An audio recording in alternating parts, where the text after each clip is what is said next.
Hi all, welcome to ജയലാൻ. പുതിയൊരു വീഡിയോയിലേക്ക് എല്ലാവർക്കും സ്വാഗതം. ഇന്ന് ഈ വീഡിയോയുമായിട്ട് വന്നിരിക്കുന്നത് മലയാളവുമായിട്ട് ബന്ധപ്പെട്ട കുറച്ച് ക്വസ്റ്റ്യൻസ് ആണ്. നമുക്കറിയാം PSC എക്സാമിന് തയ്യാറെടുക്കുന്ന പലർക്കും 10 മാർക്കിൻ്റെതായിട്ടുള്ള ഒരു മലയാളം ടോപ്പിക്ക് പഠിക്കാനുണ്ടാവും അല്ലേ? അപ്പോൾ ഈ വീഡിയോയിൽ ഞാൻ എടുക്കാൻ ഉദ്ദേശിക്കുന്നത് ഡിഗ്രി ലെവൽ, അതായത് വരുന്ന ഡിഗ്രി ലെവൽ എക്സാം എന്ന് പറയുമ്പോൾ പ്രത്യേകിച്ച് എടുത്തു പറയേണ്ടത് സെക്രട്ടേറിയറ്റ് അസിസ്റ്റന്റ് എക്സാം ആണ് അല്ലേ? എല്ലാവരും വളരെയേറെ ആഗ്രഹത്തോടു കൂടി കാത്തിരിക്കുന്ന ഒരു എക്സാം ആണ്. ഡിഗ്രി കഴിഞ്ഞിട്ടുള്ളവരുടെ നല്ലൊരു പോസ്റ്റാണ്, നല്ലൊരു ശമ്പള സ്കെയിലോട് കൂടി നല്ലൊരു പോസ്റ്റാണ് ഈ സെക്രട്ടേറിയറ്റ് അസിസ്റ്റന്റ് എന്ന് പറയുന്നത്. പക്ഷേ ചില മാറ്റങ്ങളോട് കൂടിയിട്ടാണ് ഈ വരുന്ന എക്സാം PSC കണ്ടക്ട് ചെയ്യുന്നത്. ഓക്കെ, അപ്പം അതിൻ്റെ ഡീറ്റെയിൽസ് എല്ലാം ഞാൻ ഈ വീഡിയോയിൽ പറയുന്നുണ്ട്. അപ്പോൾ സെക്രട്ടേറിയറ്റ് അസിസ്റ്റന്റിൽ ഒരു മലയാളം ടോപ്പിക്കിൽ നമുക്ക് പഠിക്കേണ്ട കുറച്ച് കാര്യങ്ങളുണ്ട്. അതായത് മലയാളം ടോപ്പിക് എന്ന് പറയുമ്പോൾ അവിടെ വ്യാകരണപരമായിട്ടുള്ള കാര്യങ്ങളൊക്കെയാണ്. എന്നാൽ മലയാള സാഹിത്യവുമായിട്ട് ബന്ധപ്പെട്ട കുറച്ച് കാര്യങ്ങളിൽ ഈ കല, സംസ്കാരം, അതുപോലെ സാഹിത്യം എന്ന് പറഞ്ഞിട്ടുള്ള ഭാഗത്തു നിന്നൊക്കെ ചോദ്യങ്ങൾ വരാറുണ്ട്. അത് മലയാളം വിഭാഗത്തിൽ വരുന്നതല്ല, അത് എന്താണ് അതിൽ മലയാളത്തിൻ്റെ അതായത് ജനറൽ ക്വസ്റ്റ്യൻസിൽ വരുന്ന ഒരു ഭാഗമാണ്. അത് 1-2 മാർക്കിൻ്റെ ചോദ്യങ്ങൾ വരുന്നുണ്ട്. അപ്പോൾ പ്രീവിയസ് ഇയർ ക്വസ്റ്റ്യൻ പേപ്പറൊക്കെ എടുത്ത് നോക്കിയാൽ അറിയാൻ പറ്റും ആ ഒരു പാറ്റേൺ എങ്ങനെ പഠിച്ചു പോകണമെന്നതിനെ കുറിച്ച് അറിയാൻ പറ്റും. ഓക്കെ, അപ്പോൾ അത്തരം ഒരു 10 ചോദ്യങ്ങൾ ഞാൻ ഈ വീഡിയോയിലൂടെ ഡിസ്കസ് ചെയ്യാനായിട്ട് ഉദ്ദേശിക്കുകയാണ്.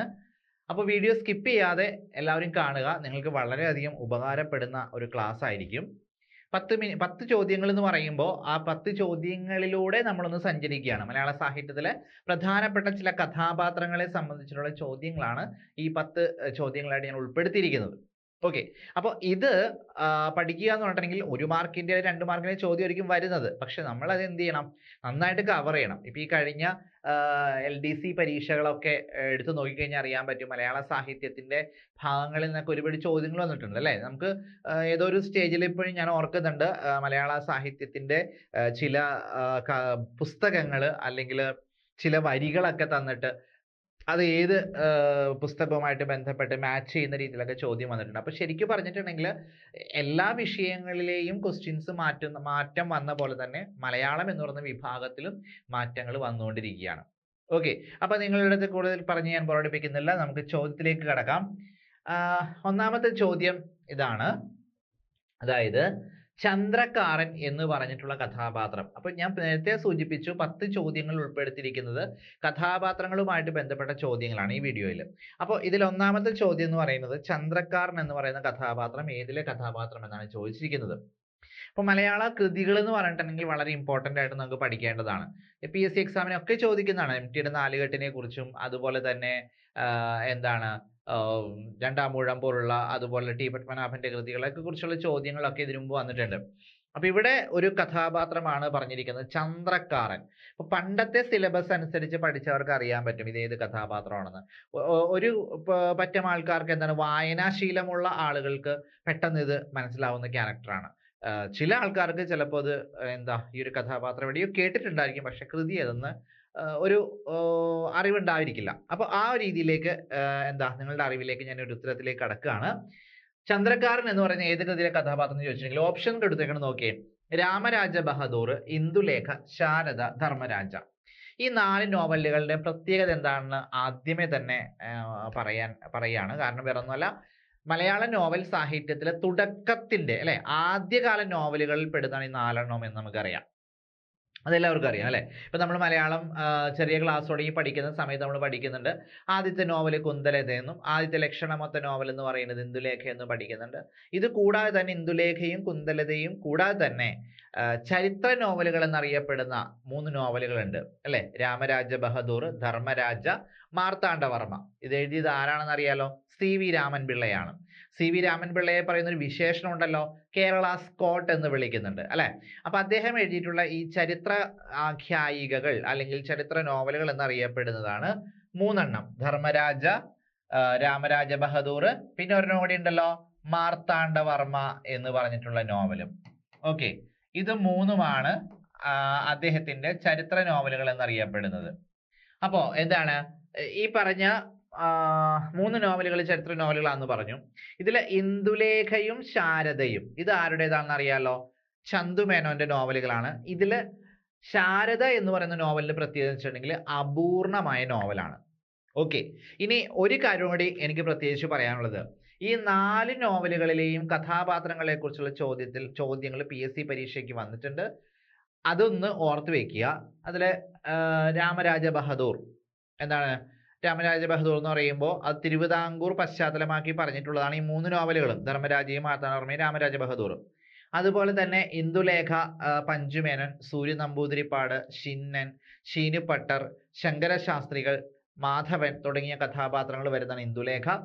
ശാരദയിൽ വരുന്നത് പുഞ്ചേലക്കര അച്ഛൻ എന്നുള്ള കഥാപാത്രം വരുന്നത് ശാരദ. അതുപോലെ തന്നെ ഒരുപാട് കഥാപാത്രങ്ങളൊക്കെ വരുന്നതാണ് ശാരദ. അപൂർണമായ നോവലാണ്. അതുപോലെ ധർമ്മരാജയിലേക്ക് വരുമ്പോഴാണ് ഈ ചോദ്യത്തിന്റെ ഉത്തരത്തിലേക്ക് നമ്മൾ എത്തുന്നത്.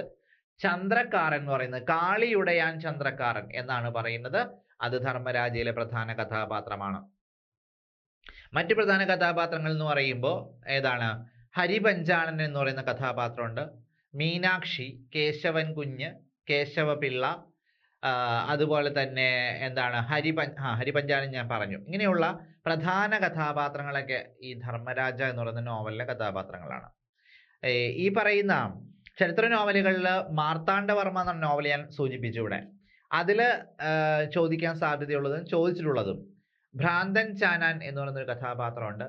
അതുപോലെ സുഭദ്ര എന്ന് പറയുന്നത് 8 വീട്ടിൽ പിള്ളമാരൊക്കെ കഥാപാത്രങ്ങളായിട്ട് വരുന്നതാണ് മാർത്താണ്ഡവർമ്മ നോവലിൽ. അതിലൊരു ഒരു കാര്യം പ്രത്യേകിച്ച് പറയുകയാണെങ്കിൽ മാർത്താണ്ഡവർമ്മയിലെ സുഭദ്ര എന്ന് പറയുന്ന കഥാപാത്രത്തെ അടിസ്ഥാനമാക്കിയിട്ട് മലയാളത്തിലൊരു സിനിമ ഇറങ്ങിയിട്ടുണ്ട്, കുലം എന്ന് പറഞ്ഞിട്ടുള്ള സിനിമ, ലെനിൻ രാജേന്ദ്രൻ സംവിധാനം ചെയ്തത്. ഓക്കെ, അപ്പൊ ഇങ്ങനെ കണക്റ്റഡ് ആയിട്ടുള്ള പോയിന്റ്സ് വളരെ വളരെ ഇമ്പോർട്ടന്റ് ആണ്. അപ്പൊ നമുക്ക് രണ്ടാമത്തെ ചോദ്യത്തിലേക്ക് കടക്കാം. അപ്പൊ ഇവിടെ ഉത്തരം വരുന്നത് മനസ്സിലായല്ലോ, ധർമ്മരാജ എന്ന് പറയുന്ന നോവലാണ് ചന്ദ്രക്കാരൻ കഥാപാത്രമായി വരുന്നത്. രണ്ടാമത്തെ ചോദ്യം നോക്കൂ, സൂര്യ നമ്പൂതിരിപ്പാട് ഏത് കൃതിയിലെ കഥാപാത്രമാണ്? ഞാൻ ഫസ്റ്റ് ക്വസ്റ്റ്യൻ തന്നെ സൂചിപ്പിച്ചതാണ്. അപ്പൊ ഈ വീഡിയോ സ്കിപ്പ് ചെയ്യാതെ കാണുന്നവർക്ക് ചിലപ്പോൾ മനസ്സിലായിട്ടുണ്ടായിരിക്കും, പ്രത്യേകിച്ച് ശ്രദ്ധയോടിരിക്കുന്നവർക്ക് മനസ്സിലായിട്ടുണ്ടാവും. സൂര്യ നമ്പൂതിരിപ്പാട് കൃതിയിലെ കഥാപാത്രം കുന്തലത, ശാരദ, മാർത്താണ്ഡവർമ്മ, ഇന്ദുലേഖ. വീണ്ടും ചരിത്ര നോവലുകളായിട്ട് ബന്ധപ്പെട്ട് തന്നെയാണ്. ഇന്ദുലേഖയും കുന്തലതയും എന്താണെന്ന് ഞാൻ പറഞ്ഞു. കുന്തലത എഴുതിയ ആളുടെ പേര് മറന്നു പോകരുത്, അപ്പു നെടുങ്ങാടിയാണ് കുന്തലത എഴുതിയത്. നമുക്കറിയാലോ, നെടുങ്ങാടി ബാങ്ക്, കേരളത്തിലെ ആദ്യത്തെ ബാങ്ക് എന്നറിയപ്പെടുന്ന നെടുങ്ങാടി ബാങ്ക് ഒക്കെ സ്ഥാപിച്ച അദ്ദേഹമാണ്. പിന്നെ ക്ഷീരോത്പാദ സഹകരണ സംഘമൊക്കെ സ്ഥാപിച്ചത് ഇദ്ദേഹം ആണ്. അതുപോലെ തന്നെ ഇദ്ദേഹം ഒരു നോവലിസ്റ്റ് മാത്രമായിരുന്നില്ല, ഒരു സാമൂഹ്യ സാംസ്കാരിക രംഗത്ത്, ബിസിനസ് രംഗത്തൊക്കെ അധികായനായ ഒരു വ്യക്തിയായിരുന്നു അപ്പു നെടുങ്ങാടി. പക്ഷെ അദ്ദേഹത്തിന് കൂടുതൽ പ്രാധാന്യം നമ്മൾ ഇന്ന് അധികം കൊടുത്ത് കാണുന്നില്ല എന്നുള്ളൊരു വാദമൊക്കെ നിലനിൽക്കുന്നുണ്ട്. അതായത് ചന്തുമേനോന് കൊടുക്കുന്ന പ്രാധാന്യം അപ്പു നെടുങ്ങാടിക്ക് കൊടുക്കുന്നില്ല എന്നൊക്കെ ഉള്ളൊരു വാദമൊക്കെ നിലനിൽക്കുന്നുണ്ട്. ഇപ്പോഴും അതിനെക്കുറിച്ചുള്ള ചർച്ചകളൊക്കെ നടന്നുകൊണ്ടിരുന്നു. അതൊക്കെ അവിടെ നിൽക്കട്ടെ. അപ്പോ രണ്ടാമത്തത് ശാരദ. ഞാൻ പറഞ്ഞു ചന്തുമേനോന്റെ അപൂർണമായ നോവലാണ് ശാരദ എന്ന് പറയുന്നത്. മാർത്താണ്ഡവർമ്മ ഞാൻ നേരത്തെ പറഞ്ഞു CV രാമൻപിള്ളയുടെ 3 ചരിത്ര നോവലുകളിൽ ഒന്നാണ്. ഇന്ദുലേഖ ചന്തുമേനോന്റെ മറ്റൊരു നോവലാണ്. ഇതിലെ സൂര്യ നമ്പൂതിരിപ്പാട് കഥാപാത്രമായി വരുന്നത് നേരത്തെ ഫസ്റ്റ് ക്വസ്റ്റ്യനിൽ ഞാൻ സൂചിപ്പിച്ചതാണ്, ഓപ്ഷൻ ഡി, ഇന്ദുലേഖയാണ് ഇതിന്റെ ആൻസർ ആയിട്ട് വരുന്നത്. ഓക്കെ, ഈ ഇന്ദുലേഖ നമുക്കറിയാലോ, ആദ്യത്തെ ലക്ഷമത്തെ നോവല് വരുന്നത് 1800കളിലാണ് ഈ നോവലുകളൊക്കെ പുറത്തു വരുന്നത്. മാർത്താണ്ഡവർമ്മ അതുപോലെ തന്നെ രാമരാജ ബഹദൂർ ഒക്കെ വരുന്നത് മലയാളത്തിലെ നോവൽ സാഹിത്യ രംഗത്ത് തുടക്കം കുറിക്കുന്ന നോവലുകളൊക്കെയാണ്. ഇത് കൂടാതെ തന്നെ കുറച്ച് നോവലുകൾ കൂടിയുണ്ട്. നമുക്കറിയാം, ആദ്യ നോവലുകളായിട്ട് പരിഗണിക്കുന്നത് ഘാതകവധം എന്ന് പറഞ്ഞ നോവലുണ്ട്, പുല്ലേരി കുഞ്ചു എന്ന് പറയുന്ന നോവലുണ്ട്. അതൊക്കെ ആദ്യ കാലഘട്ടങ്ങളിലെ നോവലുകളാണ്. പക്ഷെ അതൊന്നും ആദ്യത്തെ മലയാള നോവലെന്നോ ആദ്യത്തെ നോവലെന്നോ രീതിയിൽ നമ്മൾ വിശേഷിപ്പിക്കാറില്ല. ഓക്കെ, ദെൻ മൂന്നാമത്തെ ചോദ്യത്തിലേക്ക് നമുക്ക് നോക്കാം. മൂന്നാമത്തെ ചോദ്യം ഇതാണ്, കുഞ്ഞേനാച്ചൻ എന്ന് പറയുന്ന കഥാപാത്രം ഏത് കൃതിയിലെന്നാണ് ചോദിച്ചിരിക്കുന്നത്? കുഞ്ഞേനാച്ചൻ. ഓപ്ഷൻ എന്തൊക്കെയാണ്? നാലുകെട്ട്, പാത്തുമ്മയുടെ ആട്, കാലം, അരനാഴിക നേരം. ഇതില് ഏത് നോവലിലെ അല്ലെങ്കിൽ ഏത് കൃതിയിലെ കഥാപാത്രമാണ് കുഞ്ഞേനാച്ചൻ? ഏതായിരിക്കാം? ഇത് ഉത്തരം വരുന്നത് ഓപ്ഷൻ ഡി ആണ്, അരനാഴിക നേരം എന്ന് പറയുന്ന നോവലിലെ കഥാപാത്രമാണ്. ഇനി ആരാണ് ഈ അരനാഴിക നേരം എഴുതിയത്? പാറപ്പുറത്താണ്. പാറപ്പുറത്ത് എന്താണ്? തൂലികാനാമമാണ്. അദ്ദേഹത്തിന്റെ യഥാർത്ഥ പേര് അറിയാലോ, KE മത്തായി എന്നാണ് അദ്ദേഹത്തിന്റെ യഥാർത്ഥ പേര്. അപ്പൊ തൂലികാനാമങ്ങളിൽ അറിയപ്പെടുന്ന ഒരുപാട് എഴുത്തുകാരുണ്ടെന്ന് അറിയാലോ. കോവിലൻ എന്നറിയപ്പെടുന്ന VV അയ്യപ്പൻ, സിനിക് എന്നറിയപ്പെടുന്ന M വാസുദേവൻ നായർ, അല്ലെ? അതുപോലെ തന്നെ എന്താണ്, കാക്കനാടൻ ജോർജ് വർഗീസ് എന്ന കാക്കനാടൻ. അതുപോലെ കേസരി എന്നറിയപ്പെടുന്ന ആദ്യകാല ചെറുകഥാകൃത്ത് ദ്വാരക എന്ന ചെറുകഥയും അതുപോലെ വാസനാവികൃതിയും നമുക്ക് സമ്മാനിച്ച കേസരി ആരാണ്? വേങ്ങയിൽ കുഞ്ഞിരാമൻ നായനാർ. അതുപോലെ തന്നെ ഒരുപാട് തൂലികാനാമങ്ങളുണ്ട്, അല്ലെ? പവനൻ, അതുപോലെ സുമംഗല, ഇങ്ങനെയുള്ള തൂലികാനാമങ്ങൾ ഒത്തിരി ഉണ്ട്. അപ്പോ അങ്ങനെയുള്ള തൂലികാനാമങ്ങൾ ആനന്ദ്, അല്ലെ? ആനന്ദ് സച്ചിദാനന്ദൻ എന്ന് പറഞ്ഞിട്ടുള്ള K സച്ചിദാനന്ദനുണ്ട്, P സച്ചിദാനന്ദനുണ്ട്. K സച്ചിദാനന്ദൻ കവിയാണ്, P സച്ചിദാനന്ദൻ മറ്റൊരു എഴുത്തുകാരനാണ്. അപ്പോൾ അങ്ങനെയുള്ള തൂലികാനാമങ്ങളിൽ അറിയപ്പെടുന്ന നോവലിസ്റ്റുകളും കവികളും ഒക്കെ ഉണ്ട്. അതും നമുക്ക് പരീക്ഷകൾക്ക് ചോദിക്കുന്ന ഒരു ഭാഗമാണ്. അപ്പോൾ ഇവിടെ സൂചിപ്പിച്ചത് അതല്ല, ഇവിടെ സൂചിപ്പിച്ചത് കുഞ്ഞനാച്ചൻ എന്ന കഥാപാത്രമാണ്. ഇത് അരനാഴിക നേരം, അത് സിനിമയായിട്ടുള്ള ഒരു കൃതിയും കൂടിയാണ് കുഞ്ഞനാച്ചൻ എന്ന് പറയുന്ന കഥാപാത്രം. എനിക്ക് തോന്നുന്നു കൊട്ടാരക്കര ശ്രീധരൻ നായരാണെന്ന് തോന്നുന്നു പണ്ടത്തെ സിനിമയിൽ ഇത് അഭിനയിച്ചതെന്ന് തോന്നുന്നു. ആ ഒരു വേഷത്തില് വളരെ മികച്ചൊരു വേഷമായിരുന്നു എന്ന് പറയപ്പെടുന്നു. അപ്പൊ അതില് ഇവിടെ ബാക്കി കൊടുത്തേക്കണം നോക്കിയേ. നാലുകെട്ട് എന്ന് പറയുന്ന നോവല് ആരുടേതാണ്? അതൊന്ന് സൂചിപ്പിക്കണ്ടേ? MT വാസുദേവൻ നായരുടെ നോവലാണ് നാലുകെട്ട്. നമുക്കറിയാം MTയുടെ കുറിച്ചാണ് പറയുകയാണെങ്കിൽ അദ്ദേഹത്തിന്റെ നാലുകെട്ട്, അതുപോലെ തന്നെ രണ്ടാമൂഴത്തിന്റെ പ്രത്യേകത ഞാൻ ഇവിടെ തന്നെ പറയും. അതുപോലെ തന്നെ എന്താണ്, കാലം, ഇവിടെ ഓപ്ഷൻ കൊടുത്ത കാലം, അത് MTയുടെ ആണ്. അതുപോലെ തന്നെ മഞ്ഞ് പോലുള്ള നോവല് വാരിക്കുഴി.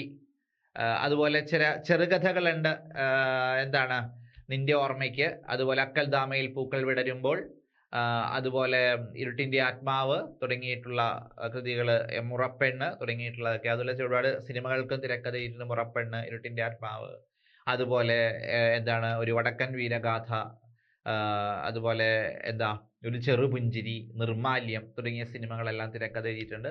അതിൽ നിർമാല്യവും ഒരു ചെറുപുഞ്ചിരിയും അദ്ദേഹം സംവിധാനം ചെയ്ത ചിത്രങ്ങളാണ്. നിർമാല്യം എന്ന് പറയുന്നത് അദ്ദേഹത്തിന്റെ തന്നെ പള്ളിവാളും കാൽച്ചിലമ്പും എന്ന ചെറുകഥയുടെ അടിസ്ഥാനമാക്കി സംവിധാനം ചെയ്യപ്പെട്ട സിനിമയാണ്. നമുക്കറിയാം ഇന്ത്യക്ക് മലയാള സിനിമയ്ക്ക് വെള്ളി മെഡൽ നേടിക്കൊടുത്ത ഒരു ചിത്രവും കൂടിയാണ് നിർമാല്യം. ഭരത് അവാർഡ് ലഭിച്ചത്, മലയാളത്തിന് ആദ്യമായിട്ട് ദേശീയ അവാർഡ് ലഭിക്കുന്നത് നിർമാല്യത്തിലൂടെ. ഒരുപാട് പ്രത്യേകതകളൊക്കെ ആ സിനിമയ്ക്കുണ്ട്. അങ്ങനെയുള്ള കൃതികൾ വളരെ ഇമ്പോർട്ടൻ്റ് ആണ് കേട്ടോ. സിനിമയായത് ഏത് കൃതി, നോവൽ ഏതാണ്, ചെറുകഥയാണെന്നൊക്കെ വളരെ ഇമ്പോർട്ടൻ്റ് ആണ്. ഓക്കെ. അതുപോലെ പാത്തുമ്മയുടെ ആട് നമുക്കറിയാം, ഇത് ആരുടെയാണ്? ബഷീറിന്റെ കൃതിയാണെന്ന് അറിയാം. ബഷീറിന്റെ പ്രത്യേകത എന്താണ്? അദ്ദേഹത്തിന്റെ ജീവിതവുമായിട്ട് ബന്ധപ്പെടുത്തി പറയുന്ന കഥാപാത്രങ്ങളും കഥാപശ്ചാത്തലവും ഒക്കെ ആയിരിക്കും അദ്ദേഹത്തിന്റെ കൂടുതലും കൃതികളിൽ കാണപ്പെടുന്നത്. പാത്തുമ്മയുടെ ആട്, ഭൂമിയുടെ അവകാശികൾ തുടങ്ങിയ കൃതികളൊക്കെ എടുത്തു നോക്കി അറിയാൻ പറ്റും. ശബ്ദങ്ങൾ, അതുപോലെ ജന്മദിനം പോലുള്ള ചെറുകഥകളൊക്കെ ആ രീതിയിൽ. നീലവെളിച്ചത്തിന്റെ പ്രത്യേകത ഇപ്പോൾ പറഞ്ഞ സിനിമ ആക്കിയ പോലെ തന്നെയാണ്. ഭാർഗവി നിലയം എന്ന് പറഞ്ഞ പേരിലെ സിനിമ ആയതാണ്. അതുപോലെ തകഴിയുടെ ഇവിടെ കൊടുത്തിട്ടില്ലെങ്കിൽ തകഴിയുടെ ചെമ്മീൻ ഓർക്കുക, സിനിമയായതാണ്. ആദ്യം നോവലായിരുന്നു, പിന്നീട് സിനിമയായതാണ്. അപ്പൊ ബഷീറിന്റെ ഒരു സ്റ്റൈല് തന്നെയുണ്ട്, അല്ലെ? ബഷീറിയൻ സ്റ്റൈൽ എന്നുകൂടി പറയുന്ന ഒരു രചനാരീതി കൂടി നമ്മുടെ മലയാള സാഹിത്യത്തിൽ ഡിസ്കസ് ചെയ്യുന്നതാണ്. ഓക്കെ. അപ്പോൾ കുഞ്ഞനച്ചൻ ഓർക്കുക, എന്താണ്? അരനാഴിക നേരം എന്ന് പറയുന്ന പാറപ്പുറത്തിന്റെ അരനാഴിക നേരം എന്ന നോവലിലെ കഥാപാത്രമാണ്. അടുത്ത ചോദ്യത്തിലേക്ക് വരുന്നതിന് മുമ്പ് ഒരു പ്രധാനപ്പെട്ട കാര്യം ഞാൻ ആദ്യമേ തന്നെ ക്ലാസ്സിൽ സൂചിപ്പിച്ചിരുന്നു, ക്ലാസ്സിൽ തുടക്കത്തിൽ തന്നെ പറഞ്ഞിരുന്നു. വരുന്ന എക്സാം എന്ന് പറയുന്നത് ഡിഗ്രി ലെവലായിട്ടുള്ള സെക്രട്ടേറിയറ്റ് അസിസ്റ്റന്റ് എന്ന് പറയുന്ന എക്സാം ഏതൊരു ഡിഗ്രിക്കാരിയുടെയും ഒരു സ്വപ്ന ജോലിയാണ് എന്ന് ഞാൻ കൂടുതൽ പറയേണ്ടതില്ല. അപ്പൊ നിങ്ങളെല്ലാവരും യൂട്യൂബുകളെല്ലാം സെർച്ച് ചെയ്ത് പറ്റുന്ന വീഡിയോ ഏതാണ്, ഏറ്റവും നന്നായിട്ട് മനസ്സിലാക്കുന്ന ക്ലാസ് ഉള്ള വീഡിയോ ഏതാണെന്നൊക്കെ സെർച്ച് ചെയ്യുന്നവരാണെന്ന്, അല്ലെ? സോഷ്യൽ മീഡിയയുടെ ഭയങ്കരമായിട്ടൊരു തരംഗത്തിലാണ് നമ്മൾ നിലനിൽക്കുന്നത്. അവിടെ പഠിക്കാൻ ഒരുപാട് സോഴ്സ് ഉണ്ട് നമുക്ക്. പണ്ടൊക്കെ ആണെങ്കിൽ ഏതെങ്കിലും ഒരു പബ്ലിഷേഴ്സിന്റെ ഒരു ബുക്ക് വാങ്ങിച്ചാണ് നമ്മൾ പഠിച്ചിരുന്നത്. പിന്നെ ഏതെങ്കിലും ഒരു പരിശീലന ക്ലാസ്സിൽ ഓഫ്ലൈൻ പോയി പഠിക്കുന്നു, അത്യാവശ്യം ഫീസൊക്കെ കൊടുക്കുന്നു. അങ്ങനെയുള്ളൊരു പഠനമാണ്. ചിലർ സെൽഫ് സ്റ്റഡി എന്ന രീതിയിൽ ഉണ്ടാവും. അപ്പൊ ഇന്ന് നമ്മുടെ മുമ്പിൽ ഒരുപാട് സോഴ്സ് ഉണ്ട്. ഇതുപോലെ യൂട്യൂബ് ചാനലുകളിലൂടെ ഇതുപോലെ ചെറിയ ചെറിയ ക്ലാസ്സുകൾ, അതുപോലെ ലൈവ് സെഷൻസ് ഒക്കെ നിങ്ങൾക്ക് കിട്ടുന്നുണ്ട്. പക്ഷേ കൃത്യമായിട്ടുള്ള ഒരു പഠന രീതിയിലൂടെ മാത്രമേ നിങ്ങൾ ആഗ്രഹിക്കുന്ന ആ സ്വപ്ന ജോലിയിലേക്ക് എത്താൻ പറ്റുള്ളൂ. വളരെ ഗ്ലാമറസ് ആയിട്ടുള്ള, അല്ലെങ്കിൽ നമുക്ക് വളരെ എന്താ പറയുക, ഒരു നല്ല സ്കെയിലോട് കൂടി നമ്മൾ നിയമിക്കപ്പെടുന്ന ഒരു ജോലിയാണ് സെക്രട്ടേറിയറ്റ് അസിസ്റ്റന്റ് എന്ന് പറയുന്നത്. കേരളത്തിന്റെ ഭരണസിരാ കേന്ദ്രത്തിൽ ഒരു ജോലി നേടുക എന്ന് പറഞ്ഞിട്ടുണ്ടെങ്കിൽ ഏതൊരു ഡിഗ്രിക്കാരനെ സംബന്ധിച്ച് വളരെ വളരെ ആഗ്രഹിക്കുന്ന, അല്ലെങ്കിൽ വളരെ സ്വപ്നം കാണുന്ന ഒരു പൊസിഷനാണ്. അപ്പൊ ഞാൻ നേരത്തെ പറഞ്ഞ പോലെ ഒരുപാട് യൂട്യൂബ് പ്രോഗ്രാമുകളിലൂടെയൊക്കെ പല പല വീഡിയോസ് എല്ലാം നമുക്ക് കിട്ടുന്നുണ്ട്. അതിലേതാണ് നിങ്ങൾ തിരഞ്ഞെടുക്കുന്നതിനെ കുറിച്ച്, അല്ലെങ്കിൽ നിങ്ങൾ എവിടെയാണ് ഓഫ്ലൈനായിട്ടോ ഓൺലൈനായിട്ടോ ഒക്കെ ചേരേണ്ടതിനെ കുറിച്ചൊക്കെ നിങ്ങൾക്ക് വളരെയധികം സംശയങ്ങൾ ഉണ്ടാവും അല്ലെ. അതിൽ എക്സ്പീരിയൻസ് ആയിട്ടുള്ള ഫാക്കൽറ്റീസ് നയിക്കുന്ന ക്ലാസ്സുകൾ മാത്രമല്ല, നമുക്ക് കിട്ടുന്ന കണ്ടന്റ്, അതാണ് ഏറ്റവും വലുത്. നമ്മൾ കൊടുക്കുന്ന പൈസയ്ക്ക് നമ്മൾക്ക് കിട്ടുന്ന കണ്ടന്റ് അത് വളരെ വാല്യുബിൾ ആയിരിക്കണം. കാരണം ഒരു റാങ്ക് മേക്കിംഗ് എന്ന് പറയുന്ന ആ ഒരു പൊസിഷനിലേക്ക് എത്തിയാൽ മാത്രമേ ഈ ഒരു പോസ്റ്റിലേക്ക് നമ്മൾ എത്തുള്ളൂ. അത് റാങ്ക് ലിസ്റ്റ് ഇടം പിടിക്കുക എന്നല്ല, അവിടെ ഏറ്റവും മുൻപന്തിയിലേക്ക് എത്തുക. അത് ജനറൽ കാറ്റഗറി ആയാലും മറ്റ് റിസർവേഷൻ ഗ്രൂപ്പ് ആയാലും റാങ്ക് ലിസ്റ്റിൽ മുൻപന്തിയിലേക്ക് എത്തുക. അങ്ങനെ വന്നാൽ മാത്രമേ നിങ്ങൾ ആഗ്രഹിക്കുന്ന ഈ സെക്രട്ടേറിയറ്റ് അസിസ്റ്റന്റ് എന്ന് പറയുന്ന പോസ്റ്റ് നിങ്ങൾക്ക് ജോലി, നിങ്ങളുടെ ആ സ്വപ്ന ജോലിയിലേക്ക് എത്തിച്ചേരാനായിട്ട് പറ്റുകയുള്ളൂ. അപ്പോൾ ഞാൻ ഇത്രയും പറഞ്ഞതിന്റെ പ്രധാന ഒരു മീനിങ് പോയിന്റിലേക്ക് ഞാൻ എത്തുകയാണ്. നിങ്ങൾ ആഗ്രഹിക്കുന്ന രീതിയിലുള്ള ആ ഒരു കോഴ്സ്, നിങ്ങൾ ആഗ്രഹിക്കുന്ന രീതിയിലുള്ള ഒരു ജോലി അവിടേക്ക് എത്തിക്കാനായിട്ട് ജെയിലേൺ PSC പുതിയ ബാച്ച് സ്റ്റാർട്ട് ചെയ്യുകയാണ്. സെക്രട്ടറി അസിസ്റ്റന്റ് 2025 തന്നെ നമുക്ക് എക്സാം എഴുതി നമുക്ക് എന്ത് ചെയ്യാം, ലിസ്റ്റിൽ ഉൾപ്പെട്ട് എത്രയും പെട്ടെന്ന് ജോലിയിലേക്ക് പ്രവേശിക്കാനായിട്ടുള്ള ആ ഒരു സാഹചര്യം നമുക്ക് ഉണ്ടാക്കാം. അതിനുവേണ്ടി ജെയിലേണുമായിട്ട് കൈകോർക്കുക. കൂടുതൽ ഡീറ്റെയിൽസ് ആയിട്ട് 9072750559 എന്ന് പറയുന്ന ഫോൺ നമ്പറിൽ വിളിക്കുക. നിങ്ങളുടെ അഡ്മിഷൻ ഉറപ്പുവരുത്തുക. ഏറ്റവും നല്ല ക്ലാസ്സുകൾ ഞങ്ങൾ നിങ്ങൾക്ക് ഉറപ്പുവരുന്നു. ഇതൊരു പരസ്യവാചകം മാത്രമല്ല, കാരണം നിങ്ങളുടേതായിട്ടുള്ള ആത്മാർത്ഥമായ പഠനത്തിന് ഞങ്ങളുടേതായ ആത്മാർത്ഥത നിങ്ങളുടെ കൂടെ ഉണ്ടാകും എന്ന് ഓർമ്മിപ്പിക്കുന്നു. ഏറ്റവും നല്ല മെറ്റീരിയൽസ്, ഏറ്റവും നല്ല ടീച്ചേഴ്സ്, ഏറ്റവും നല്ല ലൈവ് സെഷൻസ്, അതുപോലെ തന്നെ എന്താണ് HDR ക്ലാസ്സസ്, മോക്ക് ടെസ്റ്റുകൾ, സ്റ്റഡി മെറ്റീരിയൽസ്, ഗ്രൂപ്പ് ആക്ടിവിറ്റീസ്. അതായത് നമ്മൾ എപ്പോഴും ഒരു എന്താ പറയുക, ആക്റ്റീവ് ആയിരിക്കുക. നിങ്ങൾ എന്താണ് ഈ സെക്രട്ടറി അസിസ്റ്റന്റ് പോസ്റ്റ് എന്ന് പറയുമ്പോൾ നമ്മൾ തല കുത്തി നിന്ന് പഠിക്കുക എന്ന് പറഞ്ഞിട്ടില്ലേ, അതേ രീതിയിൽ തന്നെ നിങ്ങൾ ഒരുക്കിയെടുക്കാൻ ജെയിലേൺ ബാധ്യസ്ഥരാണ്. ധൈര്യമായിട്ട് ജോയിൻ ചെയ്യുക. ഈ പറയുന്ന ഒരിക്കലും തമാശയല്ല. ഒരിക്കൽ കൂടി കോൺടാക്ട് നമ്പർ ഓർത്ത് വെക്കുക, 9072750559. അപ്പോൾ ജെയിലേണോടൊപ്പം ഒരുമിച്ച് പോകാം. നിങ്ങൾ ആഗ്രഹിക്കുന്ന ജോലി തീർച്ചയായിട്ടും നമുക്ക് നേടിയെടുക്കാം. ഓക്കെ, അപ്പോൾ നമുക്ക് മറ്റു ചോദ്യങ്ങളിലേക്ക് കടക്കാം. അടുത്ത ചോദ്യം ഇതാണ്: പപ്പു ഏത് കൃതിയിലെ കഥാപാത്രമാണ് ചോദിച്ചിരിക്കുന്നത്? പപ്പു അല്ലെ. ഇപ്പൊ നമുക്ക് പപ്പു എന്ന് പറയുന്ന ഒരു കഥാപാത്രം ഒരു മത്സരത്തിന്റെ ഒരു ഐക്കണും കൂടിയായിരുന്നു അല്ലെ. ഇപ്പൊ ഈ കഴിഞ്ഞ സംസ്ഥാന സ്കൂൾ മീറ്റിന്റെ ഭാഗ്യചിഹ്നം എന്ന് പറയുന്നത് തക്കുടു അല്ലെ, ഒരു അണ്ണാറക്കണ്ണനായിരുന്നു. അപ്പൊ അതുപോലെയുള്ള ആ ഒരു GK പോർഷൻ, കറന്റ് അഫയേഴ്സുമായിട്ട് ബന്ധപ്പെട്ട കാര്യങ്ങളും ആ രീതിയിൽ പഠിച്ചോളൂ. അപ്പൊ പപ്പു ഞാൻ സൂചിപ്പിച്ചതാണ്. അപ്പൊ ഇവിടെ പപ്പു എന്ന കഥാപാത്രമാണ്, ഒരു കൃതിയിലെ കഥാപാത്രമാണ്. ആരുടെ സൃഷ്ടിയാണ് ആ കഥാപാത്രം എന്ന് പറയുന്നത്? ആരുടേതാണ്? P. കേശവദേവിന്റെ സൃഷ്ടിയാണ് പപ്പു എന്ന കഥാപാത്രം. P. കേശവദേവിനെ കുറിച്ച് പറയുകയാണെങ്കിൽ നമുക്കറിയാം, നവോത്ഥാന കാലഘട്ടം, അതായത് ആദ്യകാല നോവലുകൾ നമ്മളെ കുറിച്ച് ചർച്ച ചെയ്താണ്. അതിനുശേഷം നവോത്ഥാന കാലഘട്ടം വരുന്നുണ്ട്. P. കേശവദേവും നേരത്തെ പറഞ്ഞ ബഷീറും അതുപോലെ തന്നെ തകഴിയും ഒക്കെ അടങ്ങുന്ന, പൊൻകുന്നം വർക്കി ഒക്കെ അടങ്ങുന്ന ഒരു നവോത്ഥാന എഴുത്തുകാർ വരുന്നുണ്ട്. അതിലൊരാളാണ് ഈ ദേവിന്റെ പ്രധാനപ്പെട്ട ഒരു നോവലിലെ കഥാപാത്രമാണ് പപ്പു എന്ന് പറയുന്നത്. ഉത്തരം ഓപ്ഷൻ D ആണ്. ഓടയിൽ നിന്ന് എന്ന് പറയുന്ന നോവലിലെ കഥാപാത്രമാണ് പപ്പു എന്ന് പറയുന്നത്. റിക്ഷാക്കാരനായ പപ്പു എന്നുകൂടി എടുത്തു പറഞ്ഞാൽ ചിലപ്പോൾ നിങ്ങൾക്ക് മനസ്സിലാകും. ഇത് സിനിമയായതാണ്. പ്രേം നസീറും സത്യനും ഒക്കെ അഭിനയിച്ച സത്യനായിരുന്നു ഈ പപ്പു എന്ന കഥാപാത്രത്തെ അനശ്വരമാക്കിയത്. ഓക്കെ, ഇത് 6ാം ക്ലാസ്സിലെ മലയാളം ടെക്സ്റ്റ് ബുക്കിൽ പഠിക്കാനുണ്ട്. ഓടയിൽ നിന്ന് പറയുന്ന നോവലിലെ ഒരു ചെറിയ ഭാഗമായിട്ട് പഠിക്കാനും കൂടിയുണ്ടെന്ന് ഞാൻ ഓർമ്മപ്പെടുത്തുകയാണ്. അപ്പൊ നമുക്ക് ടെക്സ്റ്റ് ബുക്ക് ബേസ്ഡ് ആയിട്ടുള്ള ഒരു പഠനം വേണമല്ലോ, അപ്പൊ അതുകൊണ്ട് ഞാൻ അങ്ങനെ പറഞ്ഞത്. അപ്പോ എഴുതിയത് ആരാണെന്ന് മറന്നു പോകരുത്, P. കേശവദേവ്. അദ്ദേഹത്തിന് നമ്മളൊരു പേര് വിളിക്കും, എതിർപ്പിന്റെ കഥാകാരൻ എന്ന അദ്ദേഹത്തിന് വിശേഷണത്തിന് അർഹനാണ് കേട്ടോ. എതിർപ്പിന്റെ കഥാകാരൻ, കാരണം അദ്ദേഹം സമൂഹത്തിലെ പല സാമൂഹ്യ രീതികളോടും കലഹിച്ച, എതിർത്തിരുന്ന വ്യക്തിയായിരുന്നു. അതുകൊണ്ട് ഒരു പേര് അറിയപ്പെടുന്നു. മാത്രമല്ല അദ്ദേഹത്തിന്റെ ആത്മകഥയുടെ പേരും എതിർപ്പ് എന്നാണെന്ന് കൂടി ഓർത്തു വെക്കുക. ബാക്കി 3 നോക്കി. ഒരു ദേശത്തിന്റെ കഥ എന്ന് പറയുന്നത് എസ് കെ പൊറ്റക്കാടിന്റെ. അതുപോലെ ഏണിപ്പടികൾ എന്ന് പറയുന്ന ഒരു ദൈവത്തിന്റെ കഥ മറ്റൊരു കൃതി, ഏണിപ്പടികൾ എന്ന് പറയുന്ന മറ്റൊരു കൃതി ആരുടെയാണ്? തകഴിയുടേതാണ്. തകഴിയുടെ കഥാപാത്രങ്ങൾ നമുക്കറിയാം. കഥാപാത്രങ്ങളെക്കാളും കൂടുതലായിട്ട് നോവലുകൾ ഒന്നുകൂടി പറയട്ടെ. നോവലുകൾ കയർ എന്ന് പറയുന്ന നോവൽ നമുക്കറിയാം ജ്ഞാനപീഠ അവാർഡ് ലഭിച്ച നോവലാണ്. 1984 തകഴിക്ക് ജ്ഞാനപീഠ അവാർഡ് ലഭിക്കുന്നത്. പിന്നെ അദ്ദേഹത്തിന്റെ ഈ കയർ എന്ന് പറയുന്ന നോവൽ മലയാളത്തിലെ രണ്ടാമത്തെ വലിയ നോവലാണ്. ഏറ്റവും വലിയ നോവൽ ഏതാണപ്പോ? അവകാശികളാണ്. വിലാസിനി എഴുതിയ. വിലാസിനി മറ്റൊരു തൂലികാനാമമാണ്. അദ്ദേഹത്തിന്റെ യഥാർത്ഥ പേര് MK മേനോൻ എന്നാണ്. കേട്ടോ, കണക്റ്റഡ് ആയിട്ട് ഞാൻ പറഞ്ഞ കാര്യങ്ങളൊന്ന് ഓർത്ത് വെച്ചേ. അപ്പോ കയറിനെ കുറിച്ച് പറഞ്ഞു. പിന്നെ തകഴിയുടെ ഏണിപ്പടികൾ എന്ന് പറയുന്നത് അന്നത്തെ മലബാറിലെ തിരുവിതാംകൂറിലെ സാമൂഹ്യ സാഹചര്യങ്ങൾ, രാഷ്ട്രീയപരമായിട്ടുള്ള അധികാരത്തിൻ്റെതുമായിട്ടുള്ള വ്യക്തമാക്കുന്ന നോവലാണ് ഏണിപ്പടികൾ. അദ്ദേഹത്തിന്റെ മറ്റൊരു നോവലാണ്, ഏറെ ശ്രദ്ധയാകർഷിച്ച നോവലാണ് തോട്ടിയുടെ മകൻ എന്ന് പറയുന്നത്. ആലപ്പുഴയിലെ തോട്ടി തൊഴിലാളികളുടെ കഥ പറയുന്ന നോവലാണ്. മറ്റൊന്ന് ഞാൻ നേരത്തെ പറഞ്ഞു, ചെമ്മീൻ എന്ന് പറയുന്നത് സിനിമയായതാണ്. തീരദേശവാസികളുടെ ജീവിതവുമായിട്ട് ബന്ധപ്പെടുത്തി പറഞ്ഞ നോവൽ അറിയാലോ. കറുത്തമ്മയും പരിക്കുട്ടിയും പളനിയും ഒക്കെ കഥാപാത്രമായി, ചെമ്പൻ കുഞ്ഞൊക്കെ കഥാപാത്രങ്ങളായി വന്ന നോവലാണ്. ഓക്കെ, അപ്പൊ ഇവിടുത്തെ പിടികിട്ടി എന്ന് വിശ്വസിക്കുന്നു. പപ്പു എന്ന കഥാപാത്രം ഓടയിൽ നിന്നുള്ള നോവലാണ്. പി കേശവദേവിന്റെ നോവലാണ്. അടുത്തത് നോക്കാം. രണ്ടാമൂഴം എന്ന കൃതിയിലെ പ്രധാന കഥാപാത്രം ഏത്? ഞാൻ നേരത്തെ സൂചിപ്പിച്ചു അല്ലെ, രണ്ടാമൂഴം. MT യെ കുറിച്ച് സൂചിപ്പിച്ചപ്പോൾ ഞാൻ പറഞ്ഞതാണ് രണ്ടാമൂഴം എന്ന് പറയുന്ന നോവല്.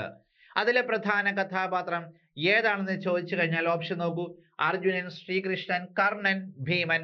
ആരായിരിക്കാം? ഇതിനെക്കുറിച്ച് ഒരുപാട് ന്യൂസുകൾ വന്നിട്ടുണ്ടായിരുന്നു. ഈ അടുത്ത കാലത്ത് ഒരു ചലച്ചിത്രമാകാൻ പോകുന്നു, അതിൽ നിന്നും സൂപ്പർ താരം അല്ലെ മോഹൻലാലാണ് അഭിനയിക്കാൻ പോകുന്നത്, പിന്നീട് പിന്മാറിയെന്നും ഒക്കെ പറഞ്ഞിട്ടുള്ളൊരു ന്യൂസുകളൊക്കെ വന്നിരുന്നു. MT തിരക്കഥ ചോദിച്ചു എന്നോ തിരിച്ചു ചോദിച്ചു എന്നൊക്കെ പറഞ്ഞിട്ടൊരു ന്യൂസുകളൊക്കെ വന്നിരുന്നു. അപ്പൊ അതുകൊണ്ട് തന്നെ എല്ലാവർക്കും അത് മനസ്സിലായിട്ടുണ്ടാവും ആരാണ് ഭീമൻ എന്ന് പറയുന്ന ഇതിഹാസ നായകൻ, ഇതിഹാസ പുരുഷനെ കഥാപാത്രമാക്കി MT രചിച്ച നോവലാണ് രണ്ടാമൂഴം എന്ന് പറയുന്നത്. MT ഇങ്ങനെ ഒരുപാട് കഥാപാത്രങ്ങൾ സൃഷ്ടിച്ചിട്ടുണ്ട് അല്ലെ. വടക്കൻ വീരഗാഥ സിനിമ, ചന്തു എന്ന കഥാപാത്രം വടക്കൻ പാട്ടുകളിലെ ചതിയനായ ചന്തുവിനെ ഒരു വീരനായകനാക്കി ഉയർത്തിക്കൊണ്ടുവന്ന ഒരു സിനിമയായിരുന്നു ഒരു വടക്കൻ വീരഗാഥ. MT സൃഷ്ടിച്ച മറ്റൊരു കഥാപാത്രം. സൃഷ്ടിക്കുക മീൻസ് വടക്കൻ പാട്ടിലെ ചന്തുവിനെ എന്താണ് ഒരു ചതിയനല്ലാത്ത ചന്തുവായിട്ട് MT സൃഷ്ടിച്ചിരുന്നു. അതുപോലെയാണ് ഭീമൻ എന്ന് പറയുന്ന കഥാപാത്രത്തിനെ ഒരു രണ്ടാമൂഴക്കാരനായ, മഹാഭാരതത്തിൽ രണ്ടാമനായ ഭീമൻ പാണ്ഡവരുടെ ഭാര്യയായ പാഞ്ചാലിയുടെ അടുത്തേക്ക് ആ രണ്ടാമൂഴത്തിന് കാത്തു നിൽക്കുന്ന ഭീമനെ കുറിച്ച് പറയുന്ന നോവൽ രണ്ടാമൂഴം. അതുപോലെ ഇത് വേറൊരു കാര്യം കൂടി നമുക്ക് സൂചിപ്പിക്കാനുള്ളത്, ഇവിടെ കർണൻ എന്ന് പറയുന്ന ഒരു ഇതിഹാസ നായകനുണ്ട്. ഈ കർണനെ കഥാപാത്രമാക്കിയിട്ട് മലയാളത്തിൽ ഒരു നോവലുണ്ട്. അതിന്റെ പേരാണ് ഇനി ഞാൻ ഉറങ്ങട്ടെ എന്ന് പറയുന്ന നോവല്. ഇനി ഞാൻ ഉറങ്ങട്ടെ. ഇത് ആരെഴുതിയതാണ്? ഇത് PK ബാലകൃഷ്ണൻ എഴുതിയ നോവലാണ് ഇനി ഞാൻ ഉറങ്ങട്ടെ എന്ന് പറയുന്നത്. ഇങ്ങനെ ഒരുപാട് ചരിത്ര പുരുഷന്മാരെ കുറിച്ചുള്ള നോവലുകളുണ്ട്. ഒന്ന് രണ്ടെണ്ണം കൂടി ഞാൻ സൂചിപ്പിക്കാം. ഒന്ന് നമ്മുടെ മലയാളത്തിലെ മലയാള ഭാഷയുടെ പിതാവ് എന്നറിയപ്പെടുന്ന എഴുത്തച്ഛന്റെ ജീവിതവുമായിട്ട് ബന്ധപ്പെടുത്തി പറയുന്ന ഒരു നോവലുണ്ട്. അതാണ് തീക്കടൽ കടഞ്ഞ് തിരുമധുരം എന്ന് പറയുന്ന നോവല്. തീക്കടൽ കടഞ്ഞ് തിരുമധുരം എഴുതിയത് ആരാണ്? C രാധാകൃഷ്ണനാണ്. C രാധാകൃഷ്ണൻ. ഓക്കെ, അതുപോലെ തന്നെ കുഞ്ചൻ നമ്പ്യാരുടെ ജീവിതവുമായിട്ടൊരു നോവലുണ്ട്. ദൈവഗുരുവിന്റെ ഒഴിവുകാലം. P മോഹനൻ എഴുതിയ ദൈവഗുരുവിന്റെ ഒഴിവുകാലം എന്ന് പറയുന്ന നോവല് കുഞ്ചൻ നമ്പ്യാരുടെ ജീവിതവുമായിട്ട് ബന്ധപ്പെടുത്തി പറയുന്നതാണ്. അതുപോലെ പൂന്താനത്തിനെ കഥാപാത്രമാക്കി ഒരു കവിത വള്ളത്തോൾ എഴുതിയിട്ടുണ്ട്, ആമോദിരം എന്ന് പറഞ്ഞിട്ട്. ഇങ്ങനെ പല ചരിത്ര പുരുഷന്മാരും അതുപോലെ പുരാണ കഥാപാത്രങ്ങളൊക്കെ നമ്മുടെ അങ്കദനെ, രാമായണത്തിലെ അങ്കദനെ കഥാപാത്രമാക്കിയിട്ട് സാറാ ജോസഫ് ഊരുകാവൽ എന്ന് പറയുന്ന നോവൽ എഴുതിയിട്ടുണ്ട് അല്ലെ. അപ്പൊ അങ്ങനെയുള്ള കഥാപാത്രങ്ങളെ വെച്ചിട്ടുള്ള ചില നോവലുകളും കൃതികളൊക്കെ ഉണ്ട്. അതും കൂടി ഒന്ന് പഠിച്ചു വെക്കേണ്ടത് വളരെ വളരെ അത്യാവശ്യമാണ്. അപ്പൊ എന്തൊക്കെ പറഞ്ഞു ഞാൻ ഇന്ന്? ഭീമനായിട്ട് കണക്ട് ചെയ്തിട്ട് നേരെ കർണനിലേക്ക് പോയി. അതുപോലെ തുഞ്ചത്തെഴുത്തച്ഛൻ, പിന്നെ കുഞ്ചൻ നമ്പ്യാര്, പൂന്താനം, അങ്ങനെയുള്ള കുറെ കാര്യങ്ങളൊക്കെ പറഞ്ഞു. അപ്പൊ അതൊക്കെ ഒന്ന് ഓർത്ത് വെക്കുക. ഓക്കെ, അടുത്ത ചോദ്യത്തിലേക്ക് പോവാം. അടുത്ത നോക്കിയേ, അപ്പുക്കിളി എന്ന് പറയുന്ന കഥാപാത്രം ഏത് കൃതിയിലാണ് ചോദിച്ചിരിക്കുന്നത്? അപ്പുക്കിളി. അപ്പുക്കിളി എന്ന് പറയുന്ന കഥാപാത്രം മലയാള സാഹിത്യത്തെ, നോവൽ സാഹിത്യത്തെ രണ്ടായി വിഭജിച്ച ഒരു കൃതിയാണ് ഈ കൃതി. അതിലെ കഥാപാത്രമാണ് അപ്പുക്കിളി എന്ന് പറയുന്നത്. ഓപ്ഷൻ എന്തൊക്കെയാണ്? ഒരു ദേശത്തിന്റെ കഥ, ഖസാക്കിന്റെ ഇതിഹാസം, നാലുകെട്ട്, ഉമ്മാച്ചു. ആരാണ്? ഏത് കൃതിയാണ് അപ്പുക്കിളി എന്ന് പറയുന്നത്? വേറൊന്നുമല്ല, ഓപ്ഷൻ ബി ആണ്, ഖസാക്കിന്റെ ഇതിഹാസമാണ്. അല്ലെ, ഞാൻ നേരത്തെ പറഞ്ഞില്ലേ മലയാള നോവലിനെ രണ്ടായിട്ട് വിഭജിച്ചത്, ഖസാക്കിന് മുൻപും ഖസാക്കിന് ശേഷവും എന്ന രീതിയിൽ സാഹിത്യ പണ്ഡിതന്മാര് പറഞ്ഞു തുടങ്ങിയത് ഈ കൃതിയുടെ ആഗമനത്തോടു കൂടിയാണ്. എഴുതിയത് ആരാന്നറിയാലോ? ഒ വി വിജയനാണ്. കാർട്ടൂണിസ്റ്റും നോവലിസ്റ്റുമായ ചെറുകഥാകൃത്തുമായ ഒ വി വിജയനാണ് ഈ നോവൽ എഴുതിയതെന്ന് അറിയാം. അദ്ദേഹത്തിന്റെ തലമുറകൾ, അതുപോലെ മധുരം ഗായതി, പ്രവാചകന്റെ വഴി തുടങ്ങിയ കൃതികളൊക്കെ, ധർമ്മപുരാണം ഒക്കെ വളരെ വളരെ പ്രധാനപ്പെട്ട നോവലുകളാണ്. അതുപോലെ അദ്ദേഹത്തിന്റെ ഒരു പ്രശസ്തമായ ചെറുകഥകളിൽ ഒന്നാണ് കടൽ തീരത്ത്, കണ്ടുണ്ണി, അതുപോലെ അദ്ദേഹത്തിന്റെ പിതാവായ വെള്ളായിയപ്പൻ എന്ന് പറഞ്ഞിട്ടുള്ള 2 കഥാപാത്രങ്ങൾ വരുന്നത്. പാഴൂതറ എന്ന ഗ്രാമത്തെ കുറിച്ച് പറയുന്ന ഒരു ചെറുകഥയും കൂടിയാണ് കടൽ തീരത്ത്. അത് ഏതോ 9ാം ക്ലാസ്സിലാണോ 10ാം ക്ലാസ്സിലാണോ പഠിക്കാനുള്ളത്, കടൽ തീരത്ത് എന്നുള്ള ചെറുകഥ.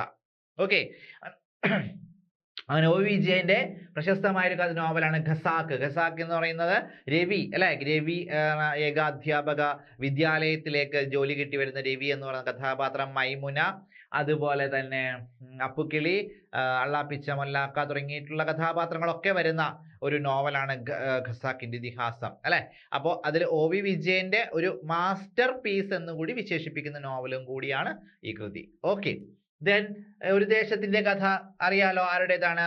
എസ് കെ പൊറ്റക്കാടിൻ്റെതാണ്. അല്ലെ, എസ് കെ പൊറ്റക്കാട് എന്ന് പറയുന്നത് കേൾക്കുമ്പോൾ നമ്മുടെ മനസ്സിലേക്ക് എന്താ വരിക? അദ്ദേഹം ഒരു സഞ്ചാര സാഹിത്യകാരനാണ്, നോവലിസ്റ്റ് കൂടിയാണ്. പക്ഷെ അദ്ദേഹം സഞ്ചാര സാഹിത്യകാരൻ എന്നല്ല നമ്മൾ കൂടുതലായിട്ട് പലരുടെയും മനസ്സിലേക്ക് എത്തിയിട്ടുള്ളത്. അല്ലെ, കാപ്പിരികളുടെ നാട്ടിൽ, ബാലിദ്വീപ്, നൈൽ ഡയറി തുടങ്ങിയിട്ടുള്ള യാത്രാ വിവരണ ഗ്രന്ഥങ്ങളിലൂടെ നമുക്ക് നല്ല ലോകാനുഭവങ്ങൾ പകർന്നു തന്ന എഴുത്തുകാരൻ എസ് കെ പൊറ്റക്കാട്. പക്ഷെ അദ്ദേഹം സഞ്ചാര സാഹിത്യത്തിലേക്ക് വരുന്നതിന് മുമ്പ് തന്നെ, അല്ലെങ്കിൽ അതോടൊപ്പം തന്നെ അദ്ദേഹം നോവൽ രചനാ രീതിയൊക്കെ ഉണ്ടായിരുന്ന ഒരു ദേശത്തിന്റെ കഥയും ഒരു തെരുവിന്റെ കഥയും. ഒരു ദേശത്തിന്റെ കഥയുടെ പ്രത്യേകത എന്താണ്? അതിനാണ് എന്ത് ജ്ഞാനപീഠ അവാർഡ് ലഭിക്കുന്നത്. അതിരാണിപ്പാടത്തിന്റെ പശ്ചാത്തലത്തിൽ പറയുന്ന നോവലാണ് അത് ഒരു ദേശത്തിന്റെ കഥ. ഒരു തെരുവിന്റെ കഥ എന്ന് പറയുന്ന അറിയാലോ, കോഴിക്കോട് മിഠായി തെരുവിന്റെ പശ്ചാത്തലത്തിൽ പറയുന്ന നോവലാണ് ഒരു തെരുവിന്റെ കഥ എന്ന് പറയുന്നത്. ഇങ്ങനെ വളരെ മികച്ച സൃഷ്ടികളാണ് എസ് കെ പൊറ്റക്കാട് നമുക്ക് സമ്മാനിച്ചത്. പിന്നെ നാലുകെട്ട് MTയുടെ നോവലാണ്. ഇതിലെ അപ്പുണ്ണി എന്ന് പറയുന്ന നേരത്തെ ചോദിച്ചില്ലേ, അപ്പുക്കിളി ഇവിടെ ചോദിച്ച ഖസാക്കാണ്, ഇവിടെ അപ്പുണ്ണിയാണ്. നാലുകെട്ടില് അപ്പുണ്ണി എന്നൊരു കഥാപാത്രമാണ്. വളരെ പണ്ടത്തെ ബാല്യകാലത്തെ കുറിച്ച് ഓർക്കുന്ന ഒരു കഥാപാത്രമാണ്. ഉമ്മാച്ചു മറ്റൊരു നോവലാണ്. ആരുടെ? ഉറൂബിന്റെ. ഉറൂബ് മറ്റൊരു തൂലികാനാമമാണ്. അല്ലെ, നേരത്തെ പറഞ്ഞില്ലേ, ഞാൻ ഇപ്പൊ പറയണം. ഉറൂബ് PC കുട്ടിക്കൃഷ്ണൻ എന്നാണ് അദ്ദേഹത്തിന്റെ യഥാർത്ഥ പേര്. ഉറൂബിന്റെ ഉമ്മാച്ചു എന്ന് പറയുന്ന നോവല് മായൻ, ബീരാൻ, ഉമ്മാച്ചു, അബ്ദു, ചിന്നമ്മു തുടങ്ങിയിട്ടുള്ള കഥാപാത്രങ്ങളൊക്കെ വരുന്ന നോവലാണ് ഉമ്മാച്ചു എന്ന് പറയുന്നത്. ഓക്കെ, അപ്പൊ ഇതെല്ലാം മലയാളത്തിൽ ഇമ്പോർട്ടന്റ് ആയിട്ടുള്ള കൃതികളാണ്. അതൊക്കെ ഒന്ന് ഓടിച്ചു വെച്ച് പഠിച്ചു പോകേണ്ട അത്യാവശ്യമാണ്. അടുത്ത് നോക്കിയേ, ആനമക്കാർ എന്നത് ഏത് കൃതിയിലെ കഥാപാത്രമാണ്? ആനമക്കാർ എന്ന് പറയുന്നത് ഏത് കൃതിയിലെ കഥാപാത്രമാണ്? നോക്കൂ, ബാല്യകാല സഖി, പാത്തുമ്മേടാട്, ഡുപ്പാപ്പയ്ക്കൊരാനുണ്ടാർന്ന്, മതിലുകൾ, ഡുപ്പുപ്പാപ്പയ്ക്കൊരാനുണ്ടാർന്ന് കേട്ടോ, അങ്ങനെയാണ് കേട്ടോ. മതിലുകൾ എന്ന് പറയുന്നത് 4 കൃതി ആരുടെയെന്ന് അറിയാലോ, ഞാൻ പറയാതെ തന്നെ. വൈക്കം മുഹമ്മദ് ബഷീറിന്റെ കൃതികളാണ് ഈ 4 അല്ലെ. ബേപ്പൂർ സുൽത്താൻ എന്നറിയപ്പെടുന്ന ബഷീറിന്റെ കൃതികളാണ്. ഞാൻ നേരത്തെ സൂചിപ്പിച്ച ബഷീറിയൻ സ്റ്റൈൽ നിലനിൽക്കുന്ന കൃതികളാണ് ഈ 4 ഇത് 4 വായിക്കാത്ത മലയാളികൾ ചിലപ്പോൾ ഉണ്ടാവില്ല. ഇതിൽ മതിലുകൾ എന്ന് പറയുന്ന കൃതി സിനിമയായതാണ്.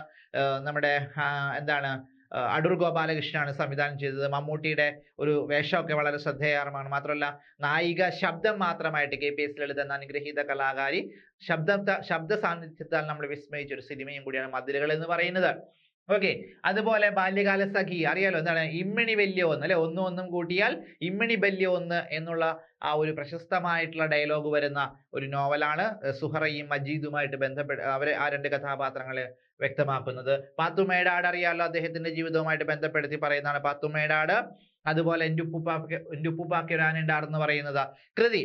അതിലെ ആനമക്കാർ എന്ന് പറയുന്നത് പേര് സൂചിപ്പിച്ച പോലെ ഓപ്ഷൻ സിയിലാണ് ഇതിന്റെ ആൻസർ വരുന്നത്. ഉപ്പുപ്പാക്കൊരാനുണ്ടാർന്ന് എന്ന് പറയുമ്പോൾ ആനമക്കാറ് അപ്പോഴുള്ള കഥാപാത്രങ്ങളൊക്കെ വരുന്നുണ്ട്. അതിൽ ആന ഉണ്ടായിരുന്ന തറവാട്ടില് പിന്നീട് ക്ഷയിച്ച് ദാരിദ്ര്യപരമായിട്ടുള്ള ആ ഒരു അവസ്ഥയിലേക്ക് എത്തുകയും, എന്നാൽ തനിക്ക് പണ്ടുണ്ടായിരുന്ന ആ ഒരു ആഠ്യത്വത്തെക്കുറിച്ച് അഭിമാനം കൊള്ളുന്ന ഒരു സ്ത്രീ കഥാപാത്രമാണ് ഈ കൃതിയിലുള്ളത്. വളരെ മികച്ച ഒരു ആക്ഷേപഹാസ്യവും കൂടി നിലനിൽക്കുന്ന ഒരു കൃതിയും കൂടിയാണത്. അപ്പൊ ബഷീറിന്റെ ആ ഒരു രചനാ രീതി തന്നെ നമുക്കറിയാം അല്ലെ. അപ്പൊ അതിലേക്കൊന്നും വിശദീകരിച്ച് നമുക്ക് പഠിക്കേണ്ട. കൃതികൾ, കഥാപാത്രങ്ങൾ, ആരാണ് എഴുതിയത്, വർഷം, പ്രമേയം തുടങ്ങിയവയൊക്കെയാണ് നമുക്ക് പഠിക്കേണ്ടത്. അടുത്തതിലേക്ക് നോക്കാം. ഒറ്റക്കണ്ണൻ പോക്കർ എന്ന് പറയുന്ന ഏത് കൃതിയിലെ കഥാപാത്രമാണ്? ഒറ്റക്കണ്ണൻ പോക്കർ. അപ്പൊ ആനമക്കാർ കഴിഞ്ഞടുത്ത് ഒറ്റക്കണ്ണൻ പോക്കറാണ്. ഏത് കൃതിയിലേതാണ്? മുച്ചീട്ടു കളിക്കാരന്റെ മകൾ, ബാല്യകാല സഖി, പാത്തുമ്മേടാട്, പ്രേമലേഖനം. വീണ്ടും ആരാണ്? ബഷീറാണ് അല്ലെ. ഈ 4 കൃതികളും വീണ്ടും ബഷീറിന്റെ കൃതികളാണ്. കഴിഞ്ഞ ചോദ്യവും അത് തന്നെയാണ്. ഞാൻ വീണ്ടും ബഷീറിന്റെ കഥാപാത്രത്തെ ആവർത്തിച്ചത് വേറെ ഒന്നുമല്ല, ബഷീറിന്റെ കൃതികളെ കുറിച്ച് ചോദ്യങ്ങളൊക്കെ വന്നിട്ടുണ്ട്. അപ്പൊ അതുകൊണ്ടാണ് വീണ്ടും ചോദ്യം വന്നിരിക്കുന്നത്. ഒറ്റക്കണ്ണൻ പോക്കർ ഏതാണ്? ഓപ്ഷൻ എ ആണ്. മുച്ചീട്ട് കളിക്കാരന്റെ മകൾ എന്ന് പറയുന്ന കൃതിയിലെ കഥാപാത്രമാണ് ഒറ്റക്കണ്ണൻ പോക്കർ എന്ന് പറയുന്നത്. ബാക്കി കൃതികളിലൊക്കെ കഥാപാത്രങ്ങൾ പറഞ്ഞാണ്. പ്രേമലേഖനം, പാത്തുമ്മേടാട്, അതുപോലെ ബാല്യകാല സഖിയൊക്കെ കഥാപാത്രങ്ങളെ കുറിച്ച് ഞാൻ പറഞ്ഞതാണ്. ബഷീറിന്റെ കൃതികളാണ്. ജന്മദിനം പോലുള്ള കൃതികളൊക്കെ ഉണ്ട്. ഭൂമിയുടെ അവകാശികളുണ്ട്. ഓക്കെ, അപ്പൊ അതൊക്കെ നിലവെളിച്ചമാണ്. ഒരു അത്ഭുതത്തിന്റെ കുമിള എന്ന് ബഷീർ വിശേഷിപ്പിച്ചത്. അതാണ് ഭാർഗവി നിലയമായിട്ട് സിനിമയായിട്ട് മാറിയത്. അടുത്തത് വെള്ളായിയപ്പൻ എന്ന കൃതിയിലെ കഥാപാത്രം ഏതാണ്? ഞാൻ നേരത്തെ സൂചിപ്പിച്ചു. അപ്പൊ അതുകൊണ്ട് തന്നെ ആൻസറിലേക്ക് നിങ്ങൾക്ക് എത്താൻ പറ്റും. വെള്ളായിയപ്പൻ എന്ന കൃതിയിലെ കഥാപാത്രം. ഓടയിൽ നിന്ന് കടൽ തീരത്ത്, അസുരവിത്ത്, ഏണിപ്പടികൾ. ഏതാണ്? ഓപ്ഷൻ ബി ആണ്, കടൽ തീരത്ത്. എവിടെയാണ് സൂചിപ്പിച്ചത് ഞാൻ? OV വിജയന്റെ നോവലിലാണ് അല്ലെ. OV വിജയന്റെ ഖസാക്കിന്റെ ഇതിഹാസം എന്ന് പറയുന്ന കൃതിയെ കുറിച്ച് സൂചിപ്പിച്ചപ്പോഴാണ് കടൽ തീരത്ത് എന്ന് പറയുന്ന ചെറുകഥ സൂചിപ്പിച്ചത്. ഇതിലെ പ്രധാന കഥാപാത്രങ്ങൾ എന്ന് പറഞ്ഞത് കണ്ടുണ്ണി, അതുപോലെ കണ്ടുണ്ണിയുടെ പിതാവായ വെള്ളായിയപ്പൻ. പിന്നെ ഏത് ഗ്രാമത്തിന്റെ പേരാ പറഞ്ഞത് ഞാൻ? പാഴൂതറ. ഞാൻ പറഞ്ഞ പോയിന്റ് ആവർത്തിച്ചു എന്ന് വെച്ചിട്ട് നിങ്ങൾ പേടിക്കണ്ട, അത് ആവശ്യമുള്ളത് തന്നെയാണ്. അപ്പൊ അതുകൊണ്ടാണ് ഞാൻ വീണ്ടും എക്സ്പ്ലെയിൻ ചെയ്യുന്നത്. പിന്നെ ഒരു പിതൃപുത്ര സ്നേഹത്തെ കുറിച്ച് പറയുന്ന ഒരു കൃതിയും കൂടിയാണ്. അപ്പൊ ഇത് പ്രമേയമൊക്കെ നന്നായി പഠിച്ചു വെക്കണം കേട്ടോ. ആ രീതിയിൽ ചോദ്യങ്ങളൊക്കെ വന്ന് കണ്ടിട്ടുണ്ട്. ഓക്കെ, ദെൻ ഓടയിൽ നിന്ന് നമ്മളത് സൂചിപ്പിച്ചു. പപ്പു കഥാപാത്രമായിരുന്നത് പി കേശവദേവിന്റെ. അതുപോലെ അസുരവിത്ത് MTയുടെ നോവലാണ്, കൃതിയാണ് അസുരവിത്ത് എന്ന് പറയുന്നത്. ഏണിപ്പടികൾ ആരുടേതാണ്? തകഴിയുടെ കൃതിയാണ്. ദെൻ അടുത്ത് നോക്കൂ. MTയുടെ പ്രശസ്തമായ വിമല എന്ന കഥാപാത്രം ഏത് കൃതിയിലേതാണ്? വിമല എന്ന കഥാപാത്രം ഏത് കൃതിയിലാണ്? വളരെ ഫേമസ് ആയിട്ടുള്ള ഒരു കഥാപാത്രമാണ് വിമല എന്ന് പറയുന്നത്. ഇരുട്ടിന്റെ ആത്മാവിലെ ഭ്രാന്തൻ വേലായുധനും, അതുപോലെ വടക്കൻ വീരഗാഥയിലെ ചന്തുവും, അതുപോലെ പള്ളിവാളും കാൽച്ചിലമ്പിലെ വെളിച്ചപ്പാടും, അതുപോലെയൊക്കെ തന്നെ MTയുടെ വളരെ മികച്ച ഒരു കഥാപാത്രമാണ് വിമല. അത് ഏത് കൃതിയിലെന്ന് ചോദിച്ചു കഴിഞ്ഞാൽ ഇരുട്ടിന്റെ ആത്മാവ്, മഞ്ഞ്, കാലം, പാതിരാവും, പകൽ വെളിച്ചവും. ഇത് ഏത് കൃതിയെന്ന് ചോദിച്ചു കഴിഞ്ഞാൽ ഓപ്ഷൻ ബി ആണ്, മഞ്ഞ്. മഞ്ഞ് എന്ന നോവലിലെ കഥാപാത്രമാണ് വിമല. ഈ മഞ്ഞ് എന്ന നോവലിന് ഒരു പ്രധാന പ്രത്യേകതയുണ്ട്. അത് വേറൊന്നുമല്ല, മലയാളത്തിലെ ആദ്യത്തെ ബോധധാര നോവൽ എന്ന് പറഞ്ഞിട്ടൊരു സങ്കേതമുണ്ട്. അതില് ബോധധാര നോവലിൽ ഉൾപ്പെടുന്ന ഒരു കൃതിയാണ് മഞ്ഞ്. ആദ്യത്തെ ബോധധാര നോവൽ എന്നറിയപ്പെടുന്നത് പോഞ്ഞിക്കര റാഫിയുടെ സ്വർഗദൂതൻ എന്ന് പറയുന്ന നോവലാണ്. പോഞ്ഞിക്കര റാഫിയുടെ സ്വർഗദൂതനാണ് മലയാളത്തിലെ ആദ്യത്തെ ബോധധാര നോവൽ. അതിൽ ഉൾപ്പെടുന്ന, ആ ബോധധാര സങ്കേതത്തിൽ ഉൾപ്പെടുന്ന നോവലാണ് മഞ്ഞ് എന്ന് പറയുന്നത്. ഓക്കെ, ആ ഒരു പ്രധാന പ്രത്യേകതകളും കൂടി ഉണ്ട്, ഒന്ന് ഓർത്ത് വെക്കണം. ദെൻ ഇരുട്ടിന്റെ ആത്മാവ് അറിയാലോ, MTയുടെ കൃതിയാണ്. ഏതാണ്? ഭ്രാന്തൻ വേലായുധൻ കഥാപാത്രമായി വരുന്നത്. കാലത്തിലെ സേതു എന്ന കഥാപാത്രം. പിന്നെ മറ്റൊരു നോവലാണ് പാതിരാവും പകൽ വെളിച്ചവും തുടങ്ങിയ കൃതികൾ. ഓക്കെ, അപ്പൊ ഇങ്ങനെ പ്രധാനപ്പെട്ട കൃതികളും കർത്താക്കന്മാരും ഒക്കെയാണ് ഈ ക്ലാസ്സിലൂടെ പറയാൻ ഉദ്ദേശിച്ചത്. നേരത്തെ ഞാൻ പറഞ്ഞ പോലെ തന്നെ വരുന്ന എക്സാം, സെക്രട്ടേറിയറ്റ് അസിസ്റ്റന്റ് എക്സാം അറിയാലോ, അതിന്റെ രീതി എന്താണ്? ഒരു പ്രിലിംസ് ഉണ്ട്, അതുപോലെ തന്നെ 2 മെയിൻസ് ഉണ്ട്, അത് കഴിഞ്ഞ് ഒരു ഇന്റർവ്യൂ. അതൊക്കെ കഴിഞ്ഞാലാണ് നമുക്ക് ആ ഒരു പോസ്റ്റിംഗ് കിട്ടുന്നത്. അപ്പൊ 4 ഘട്ടങ്ങളാണ് നമ്മുടെ മുമ്പിലുള്ളത്. അതിൽ ഫസ്റ്റ് ചോയ്സ് എന്ന് നമ്മളെ ഇന്റർവ്യൂ എന്ന് പറയുന്ന സാധനം നമ്മളുടെ ആ ഒരു മനസ്സിൽ ഉയർത്തി വെക്കുക.